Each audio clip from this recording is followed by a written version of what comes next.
आदाब, नमस्कार, सत श्री अकाल, जय हिंद।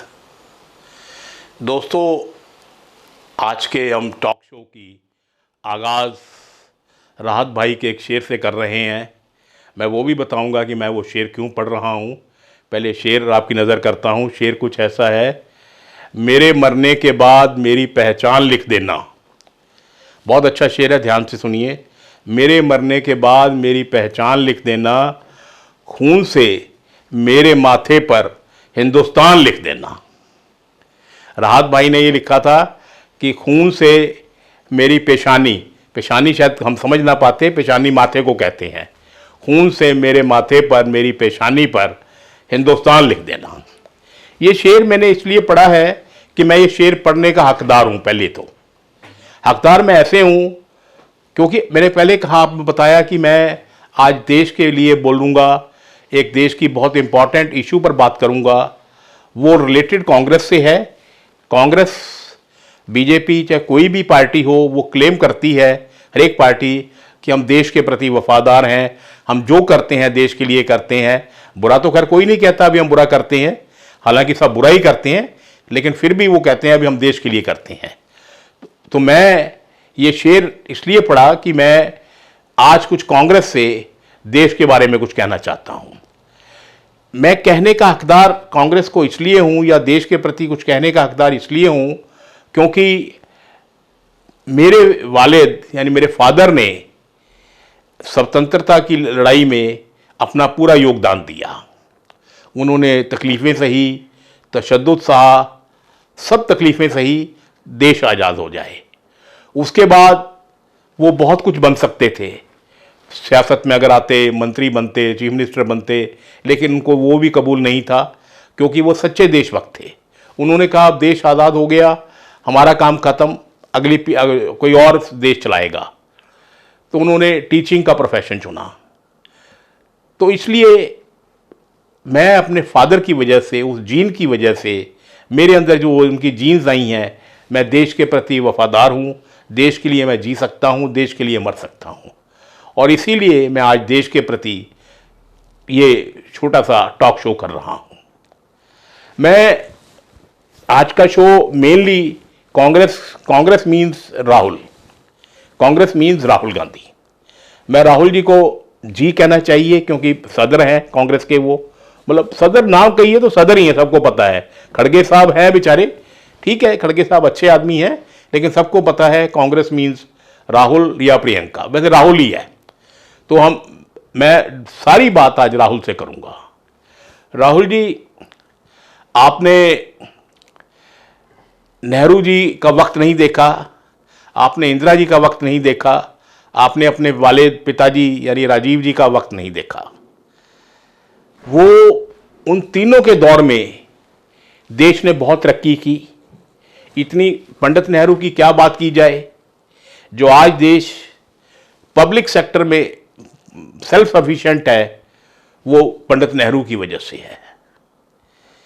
पंडित Nehru had a great vision. Pandit Nehru is a modern architect of the India.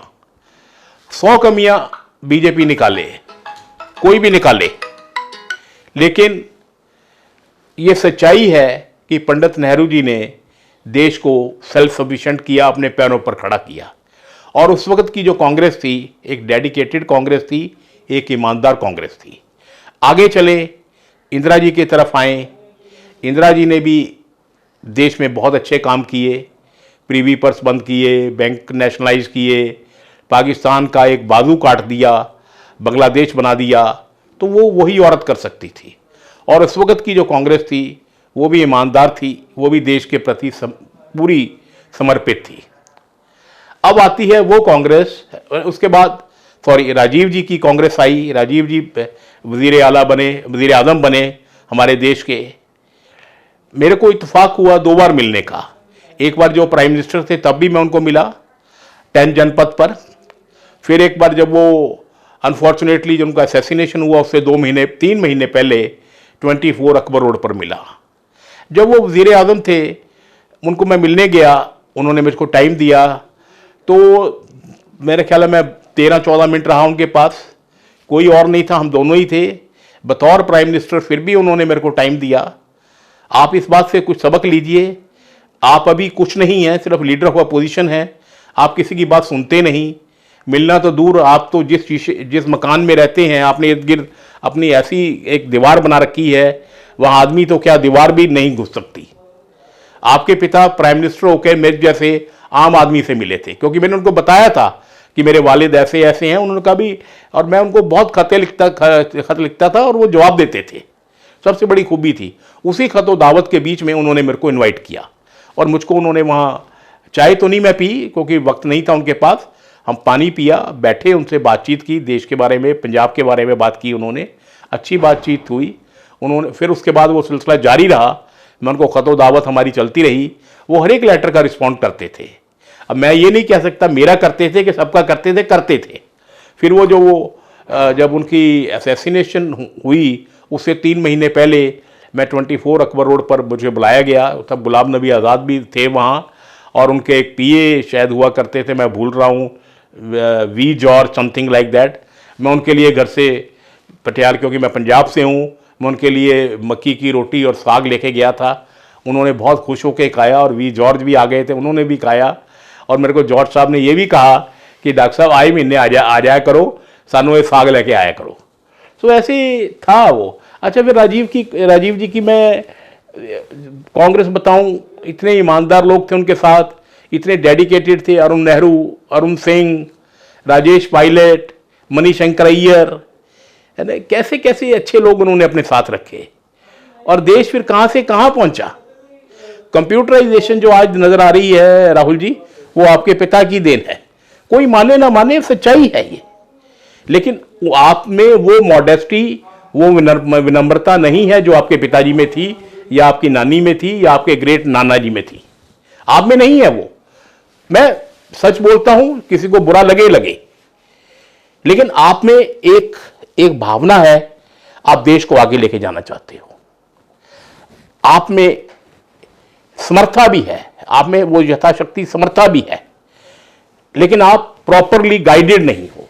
अच्छा, मैं आज इसलिए भी नहीं कर रहा कि मुझे कोई आपसे मिलना है, नहीं, ऐसा कुछ नहीं। मैं अब आपको लेके आ रहा हूं आज की कांग्रेस पर। पंजाब में अभी 2-3 दिन पहले सुखपाल सिंह खैरा का आपने कंडक्ट देखा, ये नहीं आपको नहीं पता लगा होगा।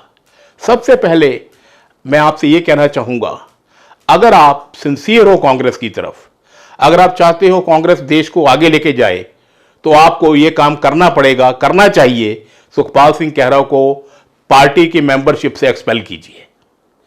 देखिए राहुल जी, अगर कोई बंदा, कोई भी हो, चाहे आप हो, अगर वो औरतों की इज्जत नहीं कर सकता, तो उसको किसी पार्टी में, किसी पॉलिटिकल पार्टी में जगह नहीं मिलनी चाहिए। मेरा ये सोचना है। वो अब जो मर्जी कहे कि किसी और की वीडियो थी, चलो किसी और की वीडियो थी, मान ली, आपने शेयर तो की। शेयर मैं कोई शेयर क्यों करूंगा, उसको एंडोर्स क्यों करूंगा अगर मेरे को अच्छी लगती है। तो सुखपाल सिंह खैरा इस इल्जाम से बरी नहीं हो सकता, चाहे वो जो मर्जी कहे कि उसने औरतों की बहुत बेइज्जती की, इतने गंदे लफ्ज इस्तेमाल किए, बोलते हुए मेरे को शर्म आती है। आप सबसे पहले उसको प्राइमरी मेंबरशिप से एक्सपेल कीजिए। नहीं तो ये भी मैं आपको कह रहा हूं, 27 के इलेक्शन में सुखपाल सिंह खैरा का ये जो कंडक्ट है, जो उन्होंने औरतों के बारे में बोला, वो आपकी पार्टी को ले डूबेगा। ये भी छोड़ दीजिए डूबेगा या नहीं डूबेगा, लेकिन आपका फर्ज बनता है। आप जिस खानदान से हो, उस खानदान में औरत की इज्जत सिखाई गई है, औरत की बेइज्जती करना आपकी फैमिली में नहीं सिखाया गया। तो आपका ये धर्म बनता है, आपका ये कर्म बनता है कि ऐसे मैं क्या कहूं, ऐसे इंसान कहना भी मेरे को शर्म आती है, ऐसे लोगों को पार्टी में मत रखिए यार, उसको फौरन एक्सपेल कीजिए। सियासी बात भी कर देता हूं मैं, अगर आप ऐसा करते हो तो आप देखिएगा पार्टी को इसका बेनिफिट भी पहुंचेगा। जो मेरे को बात ये नहीं कहनी चाहिए, मैं फिर भी कह रहा हूं, क्योंकि जो वोटर है वो ये सब बातें देखता है यार, उस पर इन बातों का असर पड़ता है। नंबर 1 ये करना चाहिए। 27 की बात हो रही है। अब देखिए, पंजाब में जो पिछले 22 में इलेक्शन हुए, आप अपने 117 एमएलए, चाहे हारे या जीते, 117 कैंडिडेट की लिस्ट निकाल लीजिए, मंगवाइए। 117 के 17 करोड़पति हैं। क्या उनके बाप दादा करोड़पति थे? क्या उनकी जागीरें लगी हुई थी? क्या उनके पास, उनके घरों में उनकी छतें फटी हुई थी, ऊपर से पैसा गिरता था? हरगिज ऐसा नहीं। सब के सब चोर या डाकू थे, सब के सब लुटेरे हैं। उन सब लोगों ने पंजाब के लोगों का खून पिया हुआ है। ये किसी की कहने की हिम्मत नहीं, मैं कह रहा हूं। अमीर होना गुनाह नहीं है सर। जैसे राणा गुरजीत है, वो बाई बर्थ अमीर है, ऐसे 10-12 और होंगे। 110 में से 117 में से 15-20 लोग होंगे जो अमीर होंगे, खानदानी, लेकिन ज्यादातर वो हैं जिन्होंने पंजाब को लूटा है। क्या आप उन लुटेरों को लेकर सरकार अगली बनाना चाहते हो? जवाब दीजिए। अरे कैसी कांग्रेस बनाना चाहते हो? सरकार बने ना बने, कांग्रेस बनाइए सर।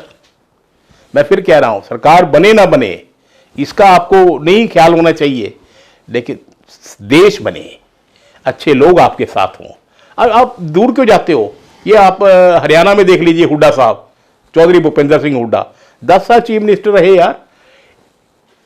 मैं 3-4 बार रोहतक गया हूं। दिल्ली वो रहते हैं अपने बेटे की सरकारी कोठी में। जो रोहतक उनके पास मकान है, वो उनके बाप चौधरी रणबीर सिंह साहब ने के टाइम का है। उनके पास उसके अलावा कोई प्रॉपर्टी नहीं है। उनके कारें देख लीजिए, नॉर्मल कारें हैं, कोई ऐसी नहीं कोई 3 करोड़ की हो, 4 करोड़ की हो, 5 करोड़ की हो।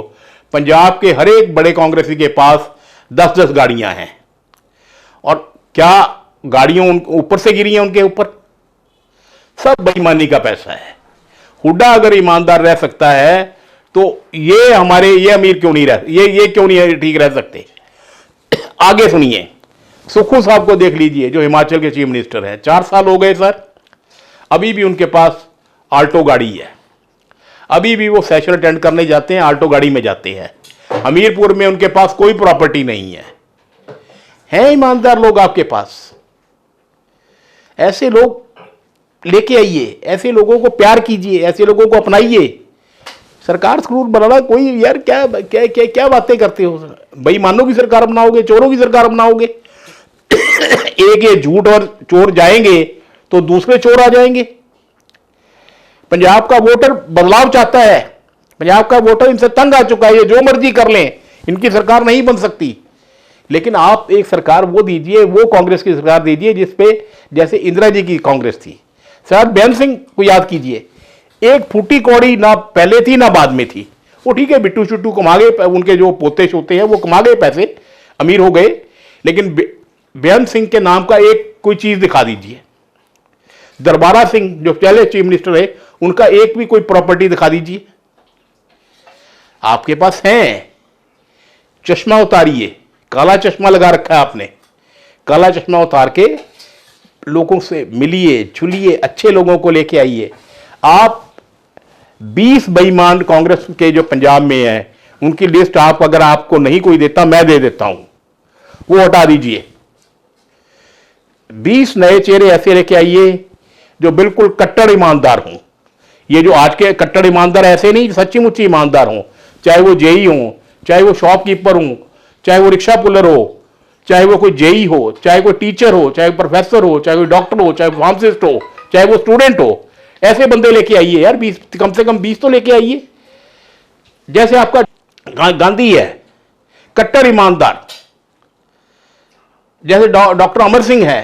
क्या बात है यार, अगर पंजाब में 2 ईमानदार एमपी वहां गए हैं तो 2 मीन्स 18 एमएलए तो ईमानदार बनते हैं ना।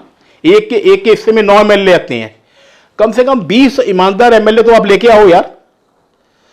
अगर आप ये नहीं करोगे तो आने वाली नस्लें, आने वाली तारीखें आपको कभी माफ नहीं करेंगी। Total onus is on to you. सारा आपके ऊपर है भविष्य, कांग्रेस का भी, देश का भी। अब आपने सोचना है कि यह भविष्य बनाना है या बिगाड़ना है। चमचों में घिरे रहोगे तो कुछ नहीं होने का। कन्हैया कुमार को सुनिए, योगेंद्र यादव की सुनिए, गांधी की सुनिए, अमर सिंह की सुनिए, हुड्डा की सुनिए, सुक्खू की सुनिए। पंजाब में कोई लीडर नहीं है जिसकी आप सुन सको। पंजाब में इन दोनों को छोड़कर कोई ऐसा लीडर ईमानदार नहीं है जिसकी बात सुनी जा सके। मैं माफी चाहता हूं ये कहते हुए, लेकिन सच्चाई है।